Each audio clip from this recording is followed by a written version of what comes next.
بسم اللہ الرحمن الرحیم نحمده ونصلی ونسلم علی رسوله الکریم اعوذ باللہ من الشیطان الرجیم بسم اللہ الرحمن الرحیم حامیم والکتاب المبین اِنَّا أَنزَلْنَاهُ فِي لَيْلَةٍ مُبَارَكَةٍ إِنَّا كُنَّا مُنذِرِينَ صدق اللہ العظیم اللہم صل علی سیدنا و مولانا محمد وعلی آل سیدنا و مولانا محمد وبارک وسلم وصلی علیہ اللہم بارک علی محمد وعلی آل محمد کما بارکت علی ابراہیم وعلی آل ابراہیم انک حمید مجید۔ گرامی قدر معزز و محترم سامعین عظام، شعبان المعظم کا مہینہ چل رہا ہے اور ماہ شعبان کے بعد ماہ رمضان انشاءاللہ شروع ہوگا، جو رحمتوں اور برکتوں والا مہینہ ہے۔ ایسا مہینہ کہ جس کے اندر حق تعالی عبادات کا اجر بڑھا دیتے ہیں، اور اتنا بڑھاتے ہیں کہ ماہ رمضان میں پڑھے جانے والے نوافل ان پر اجر فرضوں کے برابر ملتا ہے۔ تو ایسا محترم معظم مہینہ آ رہا ہے، اس مہینے کی آمد سے پہلے حق تعالی نے ماہ شعبان کے اندر ایک رات ہمیں ایسی عطا فرمائی کہ جو رحمت کی رات ہے اور مغفرت کی رات ہے۔ ماہ شعبان کے اندر یہ مغفرت کی رات حق تعالی نے اس لیے عطا فرمائی تاکہ ہم اپنے گناہوں کو بخشوا سکیں، توبہ کر سکیں اور حق تعالی کو راضی کر سکیں، تاکہ اس کے بعد جب ماہ رمضان آئے تو ہم ماہ رمضان کی پوری برکات کو حاصل کر سکیں۔ تو یہ رحمت کی اور مغفرت کی رات ہے، نصف شعبان کی رات، یعنی شعبان کی 14 تاریخ گزرنے کے بعد غروب آفتاب سے صبح صادق تک یہ جو رات ہے اسے شب براءت کہتے ہیں۔ یہ جہنم سے چھٹکارے اور خلاصی کی رات ہے۔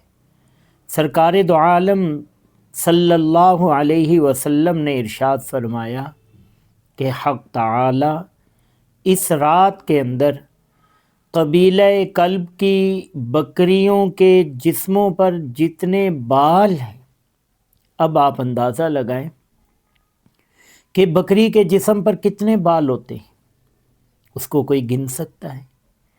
اور پھر ایک بکری نہیں، ڈھیروں بکریاں، اور اس کے لیے اس قبیلے کا ذکر کیا گیا، اس قبیلے کا نام لیا کہ جو بکریاں رکھنے میں مشہور تھا، جن کے پاس تمام قبائل میں سب سے زیادہ بکریاں تھیں۔ تو نبی پاک صلی اللہ علیہ وسلم نے تشبیہاً فرمایا کہ اس قبیلے کے پاس اندازہ لگائیں کہ کتنی بکریاں اور ان بکریوں کے جسموں پر کتنے بال، فرمایا اس سے بھی زیادہ حق تعالی اس رات میں اپنے بندوں کی مغفرت فرماتے ہیں۔ تو محترم سامعین، یہ جو کچھ لوگ کہتے ہیں کہ اس رات کی کوئی خصوصیت نہیں ہے، کوئی امتیاز نہیں ہے، یہ عام راتوں کی طرح ایک رات ہے، تو وہ لوگ غلط ہیں، کیونکہ اس رات کی فضیلت، اس کے بارے میں روایات 17 صحابہ سے ثابت ہے۔ 17 صحابہ کرام اس کی فضائل اور اس کے احکام بیان فرما رہے ہیں۔ تو بھائی بے شک ان روایات میں سے بعض روایات ایسی ہیں کہ ان پر اعتماد کوئی خاص نہیں کیا جا سکتا، وہ کمزور ہیں، لیکن اس پورا مجموعہ اور 17 صحابہ کی روایات، اس مجموعے سے انکار نہیں کیا جا سکتا۔ اور جو لوگ خاص فضائل بیان کرتے ہیں، خاص عبادات بیان کرتے ہیں، خاص نوافل بیان کرتے ہیں کہ اتنے نفل پڑھے جائیں، فلاں صورت پڑھی جائے، اتنی تعداد میں پڑھے جائیں، اتنی تعداد میں صورت پڑھی جائے، تو وہ بھی غلط ہے۔ اتنی بات صحیح ہے کہ یہ فضیلت اور عظمت والی رات ہے، عبادت والی رات ہے، مغفرت والی رات ہے۔ اس رات میں جو ہو سکے آپ سے عبادت کریں، اور جتنی ہو سکے اتنی عبادت کریں۔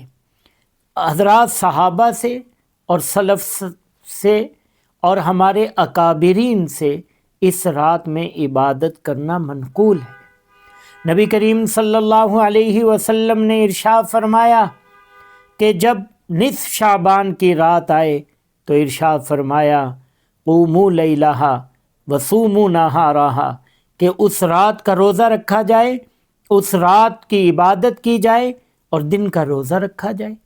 رات کی عبادت اور دن کا روزہ۔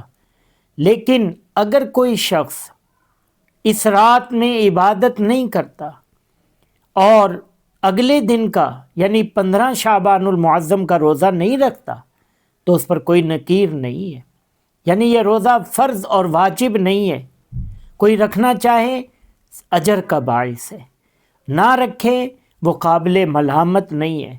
روزہ رکھنے سے منع کرنا کہ بھائی تم اس دن روزہ نہ رکھو اور اس رات میں عبادت نہ کرو، یہ بھی صحیح نہیں ہے۔ اور عبادت کرنے والے پر نکیر کرنا یا روزہ رکھنے والے پر نکیر کرنا، یہ بھی صحیح نہیں ہے۔ تو بھائی آپ سے جتنا ہو سکے آپ عبادت ضرور کریں، قیمتی رات ہے، اس سے فائدہ اٹھائیں۔ لیکن ایک بات کا خاص خیال رکھیں، اس رات میں جاگنا مقصود نہیں ہے کہ آپ جاگنے کا اہتمام کریں کہ میں ایسے کوئی تدبیر کروں اور ایسی جگہ یہ رات گزاروں کہ مجھے نیند نہ آئے اور میں جاگوں۔ جاگنا یہ کوئی ضروری نہیں ہوتا، عبادت مقصود ہے۔ آپ حشاشت بشاشت کے ساتھ جتنی ہو سکے عبادت کریں، اور جب آپ کو نیند آ جائے تو بے شک آرام کریں، اس میں کوئی مضائقہ نہیں ہے۔ لیکن ایک بات کا خیال اور دھیان ضرور رکھیں، کم از کم اتنا ضرور کریں کہ شب برات میں مغرب اور عشاء کی نماز اور فجر کی نماز یہ آپ تکبیر اولیٰ کا اہتمام کرتے ہوئے جماعت کے ساتھ پڑھیں۔ ویسے تو مرد کو ہر نماز جماعت کے ساتھ ادا کرنی چاہیے، اور جان بوجھ کر یا غفلت اور سستی کی وجہ سے جماعت ترک نہیں کرنی چاہیے، لیکن اس رات میں خاص آپ جماعت کا اہتمام کریں کہ کم از کم اتنا تو ہو جائے کہ یہ نمازیں جو ہیں وہ جماعت کے ساتھ تکبیر اولیٰ کا اہتمام کرتے ہوئے ادا کریں۔ تو اس رات میں جتنی ہو سکے آپ عبادت کریں۔ فرمایا غروب آفتاب ہی سے اللہ کے فرشتے آواز لگاتے ہیں حق تعالیٰ کی طرف سے۔ حق تعالیٰ اپنی شایان شان، حق تعالیٰ کی رحمت پہلے آسمان پر جلوہ گر ہوتی ہے اور آواز لگتی ہے، منادی ندا کرتے ہیں حل من مستغفرین، کہ ہے کوئی مجھ سے بخشش چاہنے والا، فاغفر لہ، کہ میں اس کی بخشش کر دوں۔ حل من مسترزقین، ہے کوئی رزق مانگنے والا کہ میں اس کو روزی دے دوں۔ ہے کوئی مبتلا مصیبت کہ جو مجھ سے دعا کرے اور میں اس کو عافیت عطا کر دوں، مقدمات سے رہائی دے دوں، بیماریوں سے شفا دے دوں، عزت عطا کر دوں۔ تو کوئی مانگنے والا تو ہو۔ حق تعالی ضرور عطا فرماتے ہیں۔ تو اب عبادت کریں، اپنے گناہوں کی معافی چاہیں، لیکن کوئی خاص عبادت نہیں ہے، کوئی خاص نوافل نہیں ہے کہ فلاں نوافل۔ آپ تلاوت کریں، ذکر کریں، تسبیحات کریں۔ ہاں، ایک عبادت ہے جس کا ذکر احادیث میں موجود ہے کہ نبی کریم صلی اللہ علیہ وسلم اس رات بقیع قبرستان کے اندر تشریف لے گئے اور وہاں آپ نے بہت لمبا سجدہ فرمایا اور امت کے لیے دعا فرمائی، عبادت فرمائی۔ لیکن اس بات کا خیال کریں، دھیان رکھیں کہ حضور علیہ الصلاۃ والسلام جو تشریف لے گئے تھے، نبی پاک صلی اللہ علیہ وسلم ایک جلوس کی شکل میں قبرستان نہیں گئے، بلکہ آپ تو اتنا خاموشی سے گئے کہ آپ کی اہلیہ کو بھی پتہ نہ چلا۔ اور نبی پاک صلی اللہ علیہ وسلم زندگی میں ایک بار تشریف لے گئے، نہ اس سے پہلے جانا ثابت ہے، نہ اس کے بعد جانا ثابت ہے۔ تو ہم بھی اگر زندگی میں کسی ایک سال شب برات میں ہم قبرستان چلے جاتے ہیں اور اکیلے جاتے ہیں اور وہاں جا کے دعا وغیرہ کر لیتے ہیں، تو نبی پاک صلی اللہ علیہ وسلم کی سنت پر عمل ہو گیا۔ ہر سال جانا، ہر شب برات میں جانا، یہ غلط۔ ویسے تو قبرستان جاتے رہنا چاہیے، قبروں کی زیارت کرنی چاہیے، اس سے اپنی قبر کا دھیان پیدا ہوتا ہے۔ یہ بات غلط ہے۔ ہم نے پورے سال میں ایک دن اور ایک رات قبرستان جانے کے لیے مخصوص کر لی ہے۔ 10 محرم الحرام کے دن جاتے ہیں اور شب برات میں جاتے ہیں، بھئی یہ غلط ہے۔